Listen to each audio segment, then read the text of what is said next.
Sobat Maestro, sesaat lagi kita akan bersama-sama mengikuti program Hidup Sehat Pilihan Kita. Selamat mendengarkan. Membuat wajah berseri, diet yang seimbang, tubuh terlihat indah, udara yang bersih, jadikan hidup semangat, pengendalian diri, itu pemenang sejati. Hidup sehat, anugerah Tuhan. Hidup sehat, sangat berharga. 10 hukum kesehatan. Hidup sehat, pilihan. Shalom, salam sehat Sobat Maestro dimanapun Anda berada. Jumpa kembali dengan saya, Johannes Rupati. Dan saya, Christina Anastasia Haryadi. Dalam program Hidup Sehat Pilihan Kita. Sebuah program spesial yang dapat mendukung kehidupan kita agar lebih sehat dan bugar. Program ini berisi diskusi dan pemaparan kesehatan yang berbeda dari kebanyakan program kesehatan lainnya yang mendorong kita semua untuk bisa memilih hidup yang lebih sehat melalui dukungan bahan alami yang disediakan Tuhan bagi kita, baik untuk pemeliharaan ataupun bagi penyembuhan tubuh kita. Inilah bahan alami itu. Yang pertama ada Hati yang gembira, I, istirahat yang cukup, D, diet yang seimbang, U, udara yang segar, P, pengendalian diri, S, sinar matahari yang cukup, E, energik berolahraga, H, hubungan sosial yang baik, A, air jernih yang cukup, dan yang terakhir T. Tuhan yang terutama. Ya, itulah bahan alami hidup sehat pilihan kita. Mengapa sih pilihan kita? Karena kita dapat meraih hidup yang sehat dan bugar dengan mudah dengan bergantung pada pilihan yang kita ambil saat ini. Iya. Pada minggu lalu kita telah mendengar pembahasan bahan alami yang ke-9 dari Dr. Grace Lego dan Dr. Charles Suot mengenai air jernih yang cukup.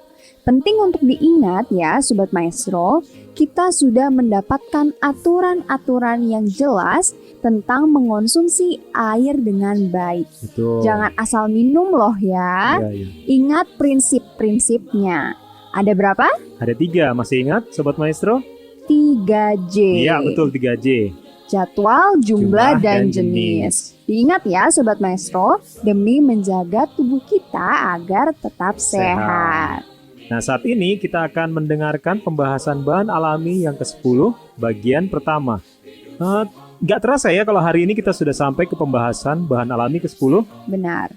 Sepertinya waktu ini berjalan sangat cepat sekali. Iya, tidak terasa ya. Iya, nggak terasa. Pembahasan bahan alami yang ke-10 ini akan disampaikan dalam bentuk diskusi oleh Dr. Larry Tumalun dan Pendeta Supriyono Sarjono. Kedua hamba Tuhan ini mendedikasikan hidup mereka untuk melayani umat-umat Tuhan dalam bidang kesehatan melalui radio ini. Jika Sobat Maestro memiliki pertanyaan terkait pemaparan materi hari ini, Sobat Maestro dapat menghubungi kami melalui chat di nomor WhatsApp 081 919 227 518. Kami ulangi 081 919 227 518. Selamat mendengarkan. Hidup sehat, anugerah Tuhan. Hidup sehat, sangat berharga. 10 hukum kesehatan. Hidup sehat. Salam sehat. Kita bertemu kembali pada program khusus dari Rumah Sakit Advent Bandung, yaitu program Hidup Sehat. Kita sudah melakukan beberapa kali pertemuan, perbincangan, diskusi dengan narasumber-narasumber kami. Dan kali ini kita akan membahas huruf yang terakhir dari hidup sehat, yaitu Tuhan yang terutama. Walaupun terakhir, ini bukan menjadi yang terkecil, tetapi justru adalah yang terbesar. Apabila kita tidak mengenalkan Tuhan, sama dengan kita memesan gado-gado tanpa sayur. Itu sesuatu hal yang tidak mungkin. Kalau kita mau menggunakan hidup sehat, kita harus mengandalkan Tuhan dalam kehidupan kita. Bersama saya hadir narasumber dari Lifestyle Center Rumah Sakit Advent Bandung. Saya akan perkenalkan Bapak Pendeta Sarjono Supriyono, Master of Public Health. Salam sehat, Pak Pendeta. Salam sehat, dokter. Salam sehat, pemirsa. Tadi saya sudah katakan bahwa hidup sehat tanpa Tuhan yang terutama ibarat Anda memesan gado-gado tanpa sayur. Itu bukan gado-gado berarti namanya ya, Pak Pendeta. Tidak lengkap. Tidak lengkap. Itu sebabnya yang pertanyaan pertama yang saya ingin tanyakan kepada Pak Pendeta, kira-kira apa sih sebenarnya dampak dari menjadikan Tuhan yang terutama terkait dengan kesehatan kita? Iya, dokter.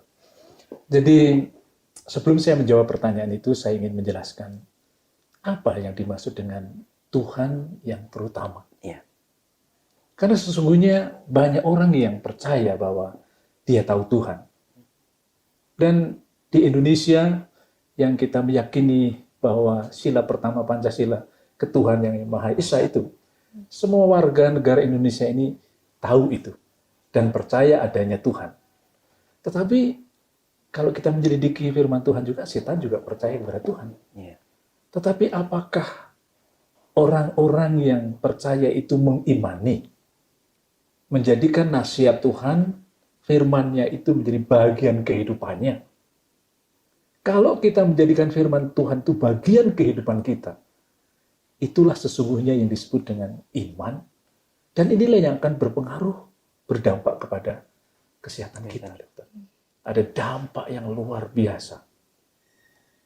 Kalau kita yakin akan Tuhan itu memimpin, Tuhan itu dekat dengan kita, Tuhan itu membimbing kita, Tuhan itu akan mencukupkan segala keperluan kita. Ini dampaknya akan luar biasa bukan hanya bagi pasien sesungguhnya, tapi bagi kita yang sehat dan ingin mempertahankan pola hidup sehat ini. Walaupun kita olahraga kenceng, tapi kalau kita tidak yakin akan pimpinan Tuhan, kita gampang gundah gulana, mungkin saja daya tahan tubuh kita akan lemah dan banyak sekali penyakit yang akan masuk. Namun kami akan sedikit ceritakan juga, dokter, bahwa sesungguhnya selama berabad-abad umat-umat Tuhan yang meyakini akan firman-Nya itu, yakin bahwa sesungguhnya ada dampak yang luar biasa dari firman Tuhan. Itu ada dampaknya. Namun penyelidikan ilmiah zaman itu memang belum ada. Hanya sekedar keyakinan. Kita yakin pada Tuhan, ada mukjizat yang terjadi, ada pengaruh positif. Namun penyelidikan secara ilmiah belum ada diadakan. Namun sebelum tahun 2000, penyelidikan secara ilmiah, hubungan antara kesehatan dengan doa, dengan iman, dengan percaya kepada Tuhan itu begitu banyak. Bahkan data yang kami pernah baca, pernah kami dapatkan, ada kurang lebih 700 penyelidikan ilmiah. Dan kita coba bayangkan kalau penyelidikan ilmiah itu memakai ribuan orang, dan itu tidak berlangsung 1-2 hari saja, tapi puluhan tahun. Tidak tahu berapa banyak biaya yang diperlukan. Ini sebenarnya adalah sesuatu usaha yang luar biasa. Tetapi yang luar biasa adalah 500 penyelidikan ilmiah membuktikan sangat eratnya. Nah ini, sangat eratnya sekali lagi hubungan keyakinan kita kepada Tuhan dengan kesehatan kita. Itu sangat luar biasa. Dan ada data-data yang saya baca di sini, dokter. Ada penyelidikan yang diadakan oleh Dr. Jeffrey Levin dari Eastern Virginia dan dari Dr. David Larson, seorang psikiater. Beliau ini mengadakan penelitian ini adalah dari National Institute for Healthcare Research. Telah menemukan 200 studi tentang hubungan antara iman dan agama itu dengan proses penyembuhan. Hubungan yang positif. Positif, hubungan yang sangat positif. Dan kemudian demikian. Studi yang menarik disebutkan juga dari Dartmouth Hitchcock Medical Center tahun 1995 menemukan bahwa demikian dikatakan pasien-pasien operasi jantung dikatakan ini pasien operasi jantung yang mendapatkan rasa nyaman dan juga rasa kekuatan dari iman 3 kali lebih mampu bertahan dan lebih cepat sembuh. 3 kali lebih mampu bertahan dan lebih cepat sembuh. Pasien operasi jantung. Pasien operasi jantung. Ini luar biasa. Ditemukan pada tahun 1995. Ini penyelidikan di Amerika Serikat. Kemudian ini penyelidikan yang luar biasa. Kenapa saya katakan luar biasa? Ini penyelidikan selama 30 tahun, dokter. 30 tahun. Melibatkan 4.000 orang. Coba biayanya berapa ini? Kalau 30 tahun melibatkan 4.000 tahun, 4.000 orang. 4.000 orang, dan menyelidiki tentang tekanan darah orang-orang yang rajin ke gereja secara teratur oleh National Institute of Aging. Dan penemuannya sangat luar biasa. Dikatakan demikian, orang-orang yang rajin beribadah dan rajin ke gereja secara teratur lebih rendah tingkat depresi. Luar biasa ya. Gitu. Lebih rendah tingkat depresi, tekanan darah mereka juga mungkin lebih Betul, baik. dikatakan tekanan darahnya juga lebih rendah dibandingkan dengan yang tidak rajin ke gereja. Kemudian juga tingkat bunuh diri sangat rendah. Dibandingkan dengan mereka yang tidak pernah ke gereja ini, mereka memiliki tingkat bunuh diri lebih dari 4 kali tingginya. 4 kali lipat. 4 kali Ya? lipat tingginya. Wow. Kemudian disebutkan juga lebih sehat dibandingkan mereka yang tidak beribadah. Ini. Jadi luar biasa. Sangat menarik ya. Sangat menarik. Kemudian juga masih ada lagi saya coba sampaikan kepada pemirsa dan kita semua fakta-fakta ilmiah. Ini coba meyakinkan kepada kita ada keuntungan yang luar biasa sesungguhnya kalau kita yakin kepada Tuhan itu. Dan data yang berikutnya saya ingin bacakan adalah iman dan perasaan dekat dengan Tuhan dikatakan lebih sehat dan lebih cepat sehat. Ini diadakan oleh penyelidikan oleh Dr. Halbert Benson mengatakan demikian. Pasien yang mengklaim merasakan kehadiran Tuhan dan dekat dengan Tuhan dikatakan secara umum hidupnya itu lebih sehat dan kalau dia sakit dikatakan lebih cepat sembuh. Lebih cepat sembuh. Lebih cepat sembuh. Itu. Jadi hubungan dengan Tuhan, menganggap Tuhan sebagai yang utama itu berperan positif atau memberi dampak yang positif pada pasien pada orang yang sehat, dan bukti-bukti ilmiah membuktikan bahwa pada orang yang sakit pun ya ada dampak yang luar biasa, cepat penyembuhan dan lain sebagainya. Luar biasa. Kemudian saya ingin tambahkan juga bahwa kalau kita simpulkan dari berbagai penyelidikan ilmiah yang 500 banyaknya dan melibatkan ribuan orang tiap-tiap penyelidikan ini, dan tentu menelan biaya yang banyak. Yang besar. Dan mungkin kalau orang bertanya kenapa sih penyelidikan itu tidak diadakan di Indonesia? Karena perlu dana yang luar biasa barangkali belum ada sponsornya. Iya, sponsornya ini yang belum. Tapi kita bisa simpulkan bahwa hasil penyelidikan itu sangat positif. Dan kalau kita ringkaskan sesungguhnya, kalau kita yakin kepada Tuhan itu bahwa kesehatan mental kita itu lebih baik. Dan bukan hanya kesehatan mental, perasaan lebih enak. Lebih nyaman. Lebih nyaman, lebih enak, lebih tentram lah. Dan salah satu kebutuhan manusia di dunia ini kan hidup ingin tentram kan? Iya betul. Kalau hidup resah terus, gelisah terus, gundah gulana, nah ini kan yang tidak dicari orang. Tidak dicari orang. Cenderung mendorong orang untuk mengakhiri hidupnya. Kemudian juga orang-orang yang yakin kepada Tuhan itu cenderung tidak memakai obat-obat atau sangat sedikit terlibat kepada penggunaan obat-obat terlarang. Nah ini. Karena kenapa? Karena depresinya sangat kurang. Jadi tidak perlu menyalurkan kepada penggunaan obat-obat terlarang dan juga alkohol dan sebagainya. Jadi kan dampak sangat positif, dokter. Ya. Kemudian juga dikatakan bahwa orang yang yakin kepada Tuhan itu, ini yang sangat luar biasa, merasa hidupnya itu bermakna. Berarti. Nah ini, kalau kita berumah tangga merasa, oh hidupku itu berarti untuk anak-anak, bermakna untuk anak-anak. Wah, kalau di tempat pekerjaan, oh saya ini bukan bekerja sembarangan, tapi tiap-tiap yang saya kerjakan itu kok menjadi bermakna ya. Jadi semangat bekerja itu ada. Jadi bukan hanya sekedar saya dapat uang, saya gunakan uang ini, tapi hidup saya ini kok begitu bermakna ya. Ada arti buat orang lain. Inilah ada arti yang luar biasa. Dan sebaliknya, dokter, orang yang tidak percaya pada Tuhan ini kebalikannya. Ini orang yang tidak percaya kepada Tuhan ini ya kebalikannya. Rasa kosong. Rasa kosong, tidak berarti dan lain sebagainya. Ya. Ini sangat menarik dan saya rasa kita tidak akan mengambil kesimpulan karena ini sudah merupakan kesimpulan utamanya yang mengandalkan Tuhan di dalam kehidupan kita untuk membantu kita tetap sehat.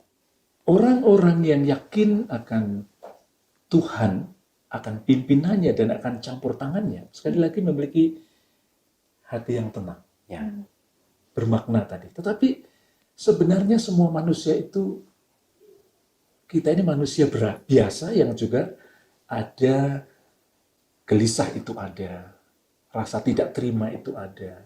Karena saya ingin sampaikan bahwa kalau kita tidak terima, tidak yakin akan pimpinan Tuhan dan tidak menerima keyakinan yang sungguh tentang Tuhan ini, ada efek-efek negatif yang saya akan sampaikan ada hubungannya dengan ini.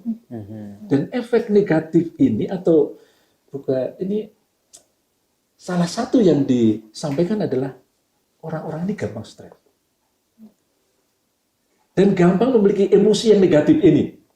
Emosi yang negatif itu contohnya adalah iri, dendam, benci, dengki, marah. Dan setiap menerima berita-berita sakit, vonis tidak akan tersembuhkan, seringkali bukan positif yang dia diterima, bukan ketenangan, tetapi ini muncul kemarahan. Nah, tetapi bagi kita yang percaya kepada Tuhan, bukan kemarahan ini. Dan ingin saya sampaikan, salah satu penyelidikan yang disampaikan oleh seorang bernama Dr. Don Colbert, dia menyampaikan begini. Orang yang meyakini Tuhan itu banyak positif yang muncul. Tapi orang yang tidak meyakini Tuhan itu banyak emosi negatif. Dan emosi negatif itu termasuk tidak mau terima kalau divonis dia akan tidak akan lama lagi hidup. Bagi mereka yang tidak yakin pada Tuhan. Tapi kalau yang yakin ya justru emosi sebentar, tapi akhirnya terima itu. Itu begitu. Jadi saya ingin sampaikan penelitian yang oleh Dr. Don Colbert ini menyampaikan emosi negatif itu digambarkan bagikan rumah. Sebuah rumah. Jadi kalau kita punya uang dan akan menginvestasikan uang kita, salah satunya mungkin ada yang berinvestasi untuk membeli rumah. Properti ya. Properti ya. Nah ini. Kemudian rumah ini kita sewakan dikatakan. Kita katakan. Jadi pada saat rumah ini kita sewakan, kalau kita ini yakin kepada Tuhan, pimpinannya, maka lebih kepada emosi positif yang keluar, maka bagikan rumah yang kita sewakan kepada orang yang baik. Okay. Jadi bisa mengerti Iya. Tetapi kalau kita itu tidak yakin kepada pimpinan Tuhan dan akhirnya kita itu lebih cenderung kepada emosi negatif yang keluar, segala sesuatu, curiga, dengki, cemburu yang keluar, itu bagikan kita sedang berinvestasi rumah. Dan rumah kita itu disewa oleh orang jahat. Iya. Dan nanti saya akan ceritakan sedikit, Dr. Don Colbert ini sebutkan lagi, kalau investasi kita kepada rumah dan disewa oleh orang yang baik ini kan tiap tahun kita terima uang. Rumah kita dijaga dengan baik-baik.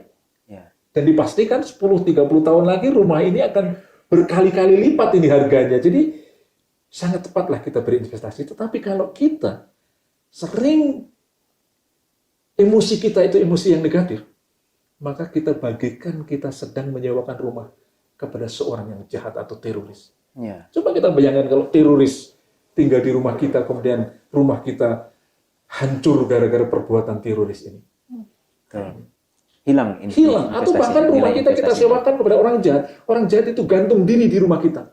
Dan kalau berita itu tersebar ada orang gantung diri di rumah kita, jangankan ada orang mau sewa, dokter. Lewat aja nggak Lewat berani. aja nggak mau. Jadi ini rugi besar lah ini. Jadi keuntungan kita dekat dengan Tuhan itu lebih sering emosi positif yang keluar. Nah ini. Jadi itu hasil dari dekat dengan Tuhan ya, otomatis dengan Tuhan. emosi positifnya akan. Betul. Dan saya menyaksikan pada waktu acara di salah satu stasiun televisi beberapa waktu yang lalu, ada seorang pemimpin agama menyampaikan, kalau emosi positif itu keluar, dikabarkan, masalah yang kita hadapi itu dikatakan bagaikan diakarkan, dok. Oh, saya setuju juga. Jadi masalah yang kita hadapi itu kalau kita banyak memiliki emosi yang positif yang bersumber dari keyakinan kepada Tuhan itu, masalah sebesar apapun bagikan masalah kita itu diakarkan. Diakarkan. Ya? Iya, jadi kalau masalah kita 9, 3 kan? Dengan pertolongan Tuhan yang 9 itu terasa 3. Karena apa? Tuhan katakan, aku menyertai engkau senantiasa. Nah, jangan gelisah hatimu, percayalah kepadaku. Nah, ini kan janji-janji yang menghibur. Ya, kalau kita tidak percaya Tuhan, Kalau kita tidak percaya kepada Tuhan, masalah yang kita hadapi itu menjadi seolah-olah dikuadratkan. Oh ini. Jadi kalau masalah kita itu 9, itu kan sangat-sangat berat, dan inilah yang seringkali dihadapi oleh banyak orang yang tidak yakin kepada Tuhan. Kalau kita yakin akan pimpinannya, akan tuntunannya, akan berkat-berkatnya, masalah yang kita hadapi itu dengan doa, dengan pertolongan Tuhan, bahkan dukungan dari teman-teman, dukungan dari sahabat, problema yang sebesar apapun itu akan terasa ringan, karena firman Tuhan juga katakan kepada kita kan, masalah-masalah yang kamu hadapi, pencobaan-pencobaan yang kamu hadapi tidak akan melebihi kekuatanmu. Betul. Maknanya apa? Kamu sanggup. Dengan pertolonganku, kamu sanggup. Tetapi kalau tanpa Tuhan, jangan-jangan jalan pemecahan yang kita lakukan bukan memecahkan masalah, menambah masalah. Dan akhirnya yang 9 itu menjadi sangat berat, menjadi seolah-olah 81 dan sangat sulit untuk dipecahkan. Lainnya. Ya, Pak Pendeta, ini satu hal yang sangat menarik. Kita masih banyak pertanyaan yang akan kita tanyakan, tetapi kita dibatasi oleh waktu. Sehingga pastikan bahwa pemirsa tetap menyimak untuk bagian yang kedua dari Tuhan yang terutama, hukum Tuhan yang terutama pada pola hidup sehat. Pak Pendeta, mungkin bisa diambil kesimpulan sedikit sementara, kesimpulan sementara untuk bagian yang pertama ini. Kesimpulannya adalah dari firman Tuhan. Saya akan sampaikan kepada kita bahwa Tuhan yang mengatakan, carilah dahulu kerajaan Allah dan segala kemuliaannya, maka semuanya itu akan ditambahkan kepadamu. Inilah janji yang pasti. Kalau kita menjadikan Tuhan yang terutama, kita jadikan Tuhan tempat kita bergantung, kita jadikan Tuhan tempat kita bersandar, maka kesehatan akan ditambahkan, ketentraman akan ditambahkan, kedamaian akan ditambahkan, sukacita akan ditambahkan. Dan inilah yang Tuhan sediakan bagi kita yang mempercayainya. Amin. Kita berdoa. Terima kasih Tuhan, kami diingatkan kembali melalui program ini bahwa salah satu hal yang harus kami lakukan dalam kehidupan kami adalah meyakini bahwa Engkau adalah Allah yang sanggup memberkati kami, Allah yang sanggup mencukupi kebutuhan kami, dan Allah yang sanggup memberikan ketentraman, bahkan kesembuhan bagi kami. Bila mana kami belum meyakini selama ini, tolonglah mulai hari ini, kami bukan hanya sekedar percaya kepadamu, tetapi mengimani. Terima kasih. Terpujilah namamu. Kami mohon berkat dalam nama Yesus. Amin. Baik Sobat Maestro, kita sudah mendengarkan pemaparan dari dua hamba Tuhan mengenai bahan alami yang ke-10, bagian pertama tentang Tuhan yang terutama. Dari semua pembahasan yang kita dengarkan, hukum kesehatan yang ke-10 ini yang paling penting ya. Betul, sangat penting sekali. Dalam menjalankan aktivitas sehari-hari, dalam menjaga pola hidup sehat kita, yang terpenting adalah Tuhan. Cari Tuhan dulu nih sebelum kita menjalankan semua aktivitas kita. Betul, setuju sekali. Kalau kita menggantungkan hidup kita sama Tuhan, sebagaimana yang dikatakan dalam Matius 6 ayat 33, ini ayat hafalan saya ini, favorit saya. Carilah dahulu kerajaan Allah dan kebenarannya, maka semuanya itu akan ditambahkannya kepadamu. Amin. Cari Tuhan terlebih dahulu, maka kesehatan, berkat-berkat, damai sejahtera, dan sukacita Tuhan akan tambahkan kepada Sobat Maestro dan kita semua. Pasti. Indah bukan janji Tuhan? Indah sekali dong. Nah, mari mulai saat ini kita serahkan kehidupan kita sama Tuhan ya, Sobat Maestro. Benar. Andalkan Tuhan, Oke. andalkan diri sendiri. KO. Demikian program Hidup Sehat pilihan kita hari ini. Jika Sobat memiliki pertanyaan atau hendak turut mendukung program ini, silakan kontak kami di nomor 081 919 227 518. Kami ulangi 081 919 227 518. Sampai jumpa, salam sehat. Tuhan yang terutama, Dia sumber kehidupan. Hidup sehat, anugerah Tuhan. Hidup sehat, sangat berharga. 10 hukum kesehatan. Hidup sehat, pilihan kita. Hidup sehat.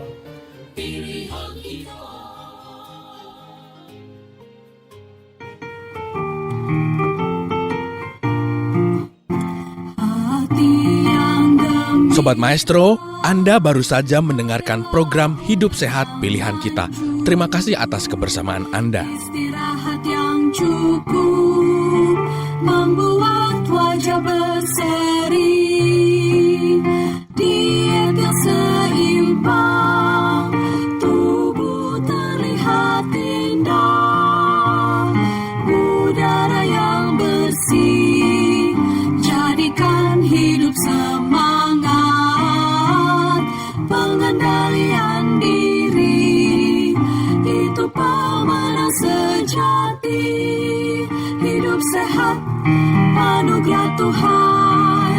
Hidup sehat, sangat berharga. 10 hukum kesehatan. Hidup sehat.